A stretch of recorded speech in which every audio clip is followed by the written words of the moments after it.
दी है डॉक्टर मोहम्मद सज्जाद खान को, ताकि वो गाइड कर सकें, एजुकेट कर सकें हमारी पब्लिक को, हमारे व्यूअर्स को गुर्दे की उन कॉम्प्लिकेटेड बीमारियों से मुतल्लिक जो ना सिर्फ दिन ब दिन बढ़ती जा रही हैं बल्कि एक खामोश कातिल की तरह, एक खामोश बीमारी की तरह हमारे जिस्म में मौजूद होती हैं, लेकिन हमें उससे आगाही नहीं होती, हम बेखबर होते हैं।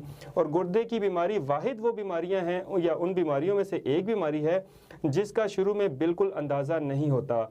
आज के प्रोग्राम में हम तफसीलन डॉक्टर साहब से बात करेंगे इस हवाले से कि आखिर गुर्दे की बीमारियां होती क्यों हैं और इस हवाले से आगाही की क्या कमी पाई जाती है। जी डॉक्टर साहब, सबसे पहले तो प्रोग्राम में बहुत ज़्यादा खुशामदीद, और आप गाइड करें कि बीमारियां कौन कौन सी हैं जो कि गुर्दों से रिलेटेड है और इस हवाले से क्या आगाही की ज़रूरत है। थैंक यू सो मच शराफत साहब, आपने मुझे मदऊ किया, बहुत शुक्रिया।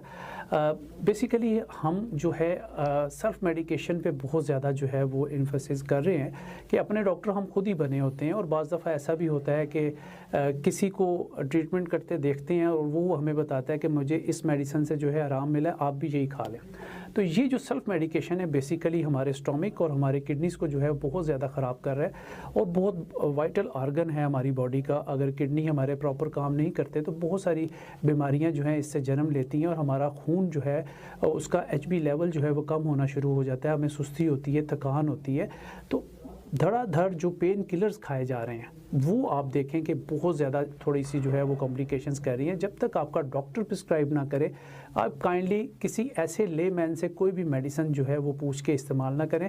यहाँ पे मैं आपको बता दूं कि मेडिकल स्टोर्स पे जाके भी हमारे कुछ लोग जो है उन्हें डॉक्टर साहब कहते हैं, वो तो ख़ुद बेचारे किसी मैट्रिक की सनत के ऊपर जो है वो काम कर रहे होते हैं, और उन्हें कहते हैं कि डॉक्टर साहब हमें मेडिसिन दे दें, और वो भी आगे से ये नहीं कहते कि आप किसी अच्छे मुस्नद डॉक्टर से रब्ता कायम करें। वो कुछ ना कुछ मेडिकेशन जो है वो बता रहे होते हैं, लोगों को दे रहे होते हैं, जिससे उनका मर्ज़ कम होने की बजाय मैं देखता हूँ कि बहुत ज़्यादा जो है वो होता चला जा रहा है। जी डॉक्टर साहब, और जैसा कि आपने बात की हमारे माशरे के मिथ से, और आपने अपने टॉपिक का आगाज़ ही मिथ से शुरू किया कि कैसे मिसकंसेप्शन पाई जाती हैं लोगों में मेडिसिन के हवाले से, और एक मेडिसिन से अगर किसी एक शख्स को फ़ायदा हुआ तो फ़ौरन से दूसरों को रिकमेंड करते हैं। बिल्कुल। तो मैं ये भी आपसे जानना चाहता हूँ कि इस हवाले से भी प्लीज़ आगाही प्रोवाइड करें कि जो हकीमी दवाइयाँ हैं, होम्योपैथिक की दवाइयाँ हैं, क्या ये गुर्दों की बीमारियों में इफ़ेक्टिव हैं या नहीं है, इस हवाले से प्लीज़ गाइड करें ताकि लोगों में आगाही मिले। जी बिल्कुल शराफत साहब, उसमें यह है कि जितनी भी पैथीज़ दुनिया में काम कर रही हैं, इवन के जो बाबा पहाड़ों पे बैठ के 200 बंदों को फूंक मार रहा है, मैं तो उसको भी कदर की निगाह से देखता हूँ, क्योंकि लोगों का इत्तेकाद है उससे भी वो ठीक हो रहे हैं। तो जो हिकमत है माशाल्लाह, हमारा तो तुरे इम्तियाज़ था मुसलमानों का कि पूरी दुनिया में हमारा एक तूती बोलता था इसमें हिकमत में। अब गो के वैसे हुक्मा नहीं रहे हमारे पास, बहुत कम हो गए हैं। रिसर्च वर्क होम्योपैथिक बहुत ही ज़बरदस्त तरीका इलाज है जो कि आपके किडनीज़ को जो है वो बेहतर कर सकता है। अगर मुस्तनिद डॉक्टर्स आपको मिल जाएं तो आपकी बीमारी जो है बढ़ने की बजाय जो है वो कम हो जाती है, मगर हमें आंखें खोल के दिलो दिमाग के साथ जो है वो ट्रीटमेंट कराना होता है। और जब गुलाब का फूल खिलता है तो उसकी खुशबू जो है वो सारे बाग में खिल जाती है, मेरा ख्याल है, और हमें मिलती भी है। तो इसी तरह जो डॉक्टर मशहूर होता है शहर में जो है वो उसका नाम होता है, तो ज़रूर ऐसे डॉक्टर्स के पास आप लोग जाएं जहाँ पे आपको अच्छा ट्रीटमेंट जो है वो मिले, ना कि आप बीमारी लेके आ जाएं।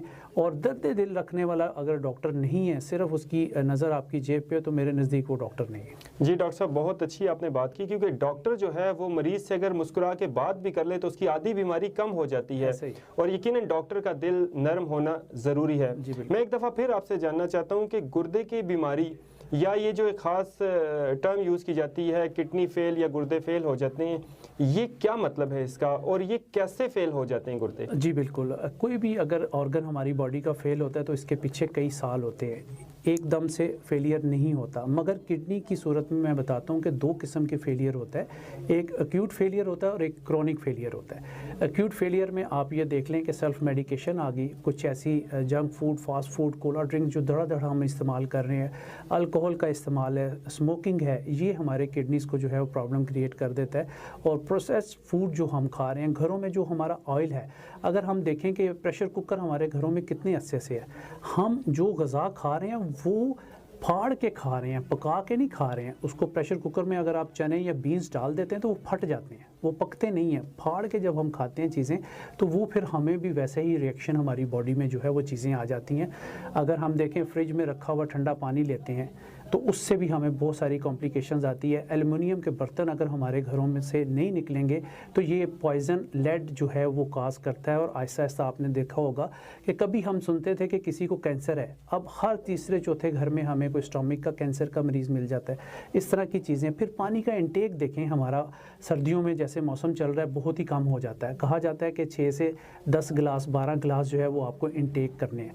अब दो किस्म के जो क्रॉनिक और एक्यूट किडनी फेलियर है उसका मैं बता दूं कि 3 महीने के अंदर अंदर जगह आपकी जो है वो किडनी फेलियर आता है तो ये एक्यूट है, अभी जल्दी आपका किडनी फेल हुआ है। अगर साल से सिम्टम, साइन एंड सिम्टम ऐसे आ रहे हैं कि सुबह आप उठते हैं आपको नौजिया होती है, थकावट होती है, स्लगिशनेस होती है, बहुत ज़्यादा सुस्ती आती है और आपका HB लेवल भी ड्रॉप होता चला जा रहा है, तो ये क्रॉनिक फेलियर में हम ले लेते हैं। इससे ये होता है कि खून और पानी जो है वो किडनी अपनी जो है बहुत सारी छलनियाँ हमारे गुर्दे में लगी होती हैं जो कि आहिस्ता आहिस्ता बंद होना शुरू हो जाती हैं।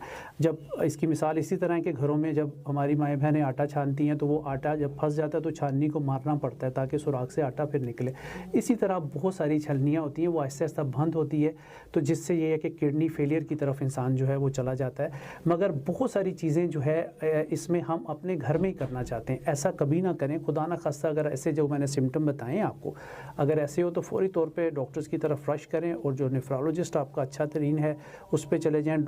हॉस्पिटल्स में आप एमरजेंसी में चले जाएँ, क्योंकि अगर खुदा न खास्ता आप डिले करेंगे तो फिर ये है कि किडनी आपके इंतहाई जो है वो कोमा में चले जाएंगे, बहुत मुश्किल में चले जाएंगे। डायलिसिस के अलावा आपके पास कोई हल नहीं होगा इसका। जी सर, मैं आपसे ये जानना चाहता हूँ कि आखिर कौन कौन सी ऐसी बीमारियां हैं जो गुर्दे फेल करने की वजह बनती हैं, ताकि हम उसको टाइमली क्योर कर सकें। और हम आज के प्रोग्राम में और अपने तमाम प्रोग्राम्स में प्रिवेंशन पे बात करते हैं।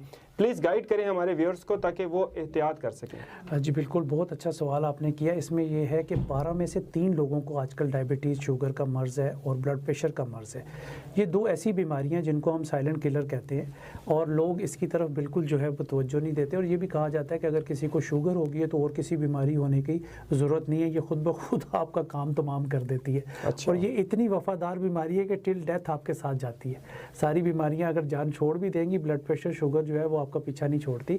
इसकी बहुत ज़्यादा केयर करनी चाहिए। अगर आपके ख़ानदानों में पहले से अगर डायबिटीज़ या ब्लड प्रेशर का मर्ज़ चल रहा है तो आपने बहुत कॉन्शियस होना है। अगर आपके 6 बहन भाई हैं तो इनमें 50% चांसेस हो जाते हैं कि आपको खुदा न खास्ता जो है ये डायबिटीज़ या ब्लड प्रेशर का मर्ज़ हो सकता है।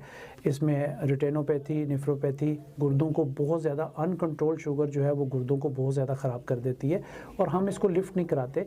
अगर खुदा न खास्ता आप लोगों की अनकंट्रोल शुगर है और आपके डॉक्टर ने आपको अगर डायग्नोज किया है कि आपने इंसुलिन पे जाना है तो ज़रा भी देर ना करें। लोग समझते हैं ये आखिरी इलाज है, मैं समझता हूँ ये पहला इलाज है। आप अगर अर्लियर ही इंसुलिन पे चले जाएंगे तो आपकी सेफ्टी रहेगी बहुत सारी बीमारियों से। आप इससे बिल्कुल ना डरें। अगर आपके डॉक्टर ने आपको यूनिट्स का बताया है कि इतने यूनिट लगाने हैं तो बदपरहेज़ी करके बिल्कुल को इसको ऊपर नीचे ना करें कि अगर डॉक्टर साहब ने 20 यूनिट कहा तो आपने बदपरहेज़ी कर ली, 50 यूनिट लगा दिए। आप सबसे अच्छी चीज़ है कि अपने लिए हम टाइम अली साहब नहीं निकालते हैं। हमें अपने लिए दिन में 20 से 25 मिनट, 30 मिनट की जो है वो वॉक हमें चाहिए होती है।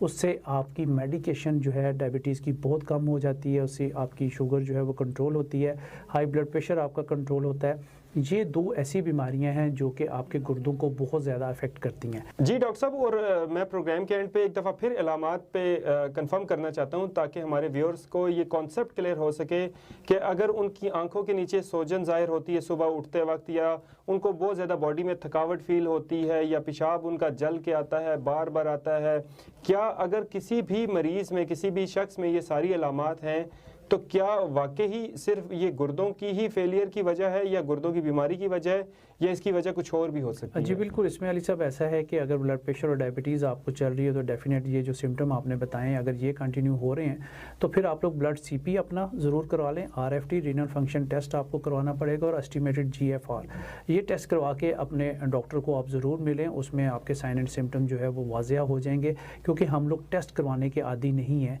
जब तक कि खुदा न खास्ता पानी जो है सर से ना गुजर जाए। काइंडली कोशिश करें कि साल में 1 से 2 मरतबा आप लोग ज़रूर अपने मेडिकल टेस्ट करवाएं, डॉक्टर से पूछ के जो ज़रूरी हैं। हम हर चीज़ का सब बजट बनाते हैं, घर में हेल्थ बजट कभी नहीं बनाया। तो ज़रूर काइंडली कोशिश करें कि अनफॉर्चुनेट कोई ऐसी चीज़ हो जाए, थोड़े थोड़े से पैसे बचा के अपने हेल्थ बजट के लिए भी आप लोग रखें, क्योंकि कुछ भी चीज़ किसी भी इंसान को किसी भी टाइम हो सकती है, जिससे फिर बहुत सारी प्रॉब्लम क्रिएट होती हैं। कोशिश करें कि अपने घर में हेल्थ बजट को भी थोड़ी सी जगह दें, 1000-2000 रुपये अलहदा करके रखते रहें। और टेस्ट ना सिर्फ अपने बल्कि बच्चों के भी कोशिश करें, क्योंकि छोटे बच्चों में भी हम देख रहे हैं आजकल किडनी फेलियर बहुत ज़्यादा आ रहा है। और बच्चों को जंक फूड, कचरा फूड ही इसको हम तो कहेंगे, फास्ट फूड, बड़ी बड़ी चेन्स दुनिया में बंद हो रही हैं, हमारे मुल्क में खुल रही हैं, जिससे कि ये कॉम्प्लिकेशन आती है। और खुदारा कोला ड्रिंक से जो है इनके नाते तोड़ें। जी डॉक्टर साहब, आपने गाइड किया, एजुकेट किया हमारी नाजरीन को, बहुत शुक्रिया। और ख़ास तौर पर आपने बहुत ही आसान और सादा अल्फाज में गाइड कर दिया कि कैसे ब्लड प्रेशर और शुगर आपको लीड कर सकता है किडनी फेलियर की तरफ, और आपने क्या एहतियातें करनी है, कैसे अपनी ज़िंदगी को मतवाज़न बनाना है। और ख़ास तौर पर आपने एक बड़ी इंटरेस्टिंग बात ऐड कर दी प्रोग्राम के आखिर में कि आप हर चीज़ का बजट बनाते हैं, तो आप अपने घर की रूटीन में एक हेल्थ का भी बजट ऐड कर लें, चाहे वो चंद 100 रुपये हों, लेकिन आप अपने लिए अलग रखते जाएं, या अपने ऊपर सर्व करने की हैबिट डेवलप करें, अपने टेस्ट करवाएं। डॉक्टर साहब, आपने प्रोग्राम में टाइम